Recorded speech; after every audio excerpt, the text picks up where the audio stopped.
সেই মহেন্দ্রক্ষণের অপেক্ষায় থাকেন, যখন দাবার গুটি আবার উল্টাবে।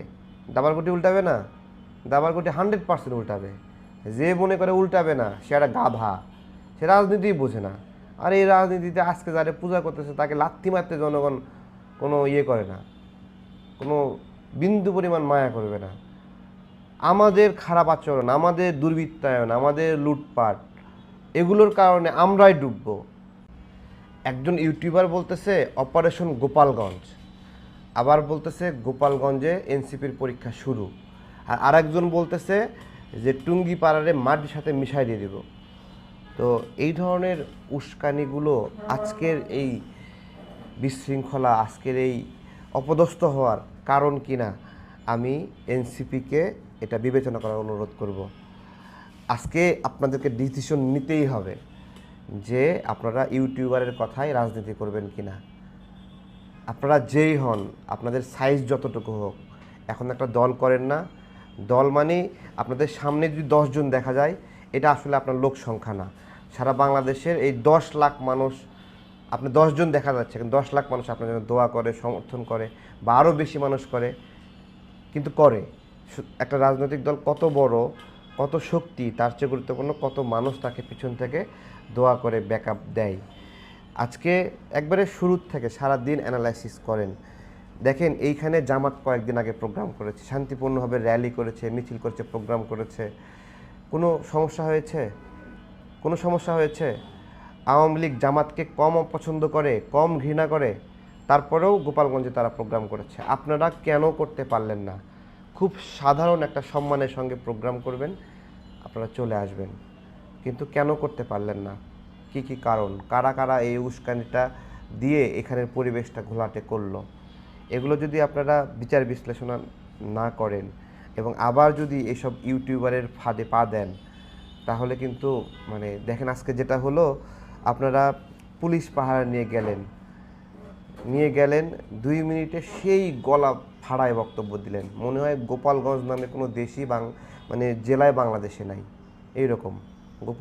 গোপালগঞ্জ নাই করে দেবেন, মুজিববাদ নাই করে দেবেন, এইটা। আরে ভাই, গোপালগঞ্জে আপনি বক্তব্য দিতে গেছেন, প্রোগ্রাম করতে গেছেন, ওইখানে শেখ মুজিবরে কটাক্ষ করে বক্তব্য দেওয়ার প্রয়োজন আছে? ওই এলাকার যে বিএনপি করে, যে জামাত করে, সেও তো ওখানে শেখ মুজিবুর রহমানকে পছন্দ করে, ভালোবাসে, তাদের মাটির সন্তান না? আপনি সেখানে যেয়ে এই ধরনের বেইজ্জতিমূলক কথা বলবেন? আপনারা খুব ভালো করে দেখেন, আপনাদেরকে ইউটিউবাররা সেখানে পাঠানোর সময় আপনারা যাচ্ছেন সহজ সরলভাবে, যাওয়ার সময় ফেসবুকে একটা পোস্ট দিয়ে দিচ্ছে টুঙ্গিপাড়ারে মাটির সাথে মিশাই দিতে হবে। এবার বলেন, আপনাদেরকে পাঠাচ্ছে টুঙ্গিপাড়া মাটির সাথে, একদিকে পাঠালো, আরেকদিকে ওইখানে উস্কানি দিয়ে রাখলো যে টুঙ্গিপাড়ারে আপনারা মাটির সাথে মিশাই দেবেন। পরিণামে কি হলো?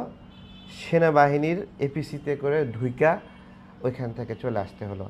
পুরা বিষয়টা আমাদের সবার জন্য দুঃখজনক, আমাদের জন্য দুঃখজনক। এবং জুলাই গণ অভ্যুত্থানের স্টেক হোল্ডার অংশ আপনারা।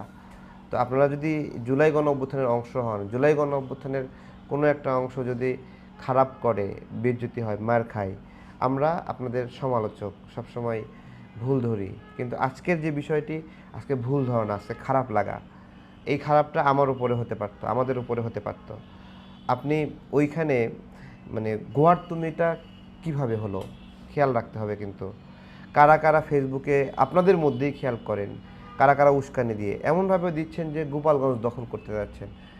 ভাই, একটা জেলার মানুষ তারা ঐক্যবদ্ধভাবে আছে সেখানে, একটা নির্দিষ্ট রাজনৈতিক দলের, ওইখানেই ওই দলের শিকড়, ওই দলের সব কিছু।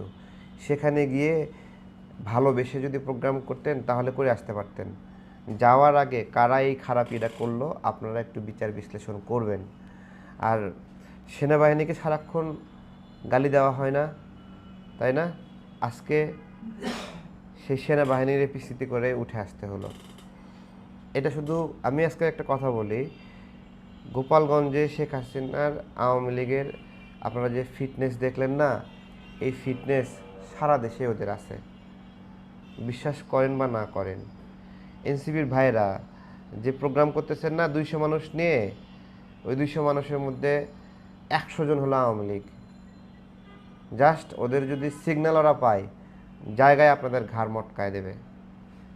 এটা আপনারা বোঝেন, বিশ্বাস করেন। এটা শুধু গোপালগঞ্জে না, সারা বাংলাদেশে, সারা বাংলাদেশে আপনারা যেভাবে আওয়ামী লীগের সঙ্গে দহরম মহরম সম্পর্ক শুরু করছেন না, আজকে সেটার উপহার দেখলেন।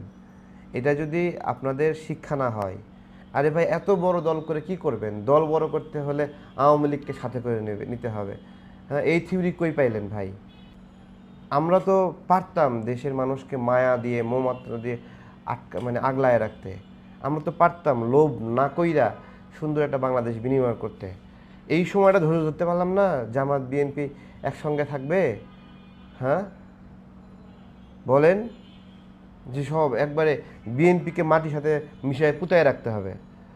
তো বিএনপি মাটির নিচে পুঁতে রাখলে এই পুরা ঢাকাতে একটা গল্প ছড়াইছে আওয়ামী লীগ নামবে নাকি, গল্প ছড়াইছে।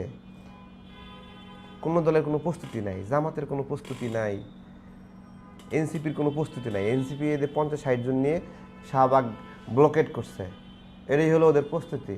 আপনাদের প্রস্তুতি এটা। কিন্তু এদিকে বিএনপি সারা ঢাকায় প্রস্তুতি নিয়ে ফেলছে যে না, ঢাকাকে রক্ষা করতে হবে। প্রস্তুতি নিয়ে ফেলছে। বিএনপির মহানগর সব ইউনিট সব ফাংশন করতেছে, জায়গায় জায়গায় বসে আছে, বাংলাদেশকে পাহারা দিচ্ছে, সারা রাত নির্ঘুম থেকে পাহারা দিবে। আমরা কয়েকটা দিন ধৈর্য থাকতে পারলাম না।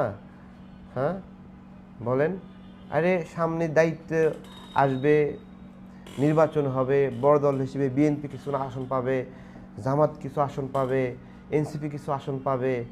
আমি তারেক কাজ করছি দেশের জন্য, আমারও একটা আসন পাওয়ার ইচ্ছা আছে। নূর পাবে, 12 দলীয় জোটের ভাইরা পাবে, মান্না ভাই সংসদে যাবে, সাকি ভাই সংসদে যাবে, তারপরে জামাতের ভালো ভালো মানুষ আছে তারা সবাই মিলে একটা পার্লামেন্ট হবে। কিন্তু কেমন একটা অস্থির খাই খাই অবস্থা যে উমুকরে না মারলে আমি বড় হবো না। ভাই আর একজনরে মাইরেই বড় হতে হবে, আর একজনরে ডুবাইয়েই বড় হতে হবে, সাথে করে নিয়ে বড় হতে পারবেন না। একটু মনটা বড় করেন। আজকে ইউটিউবারদের খপ্পরে পড়ে আপনারা যা করলেন, যদি শিক্ষা না হয়, হ্যাঁ, তাহলে আর কেউ শিক্ষা দিতে পারবে না আপনাদের। ভালো থাকবেন।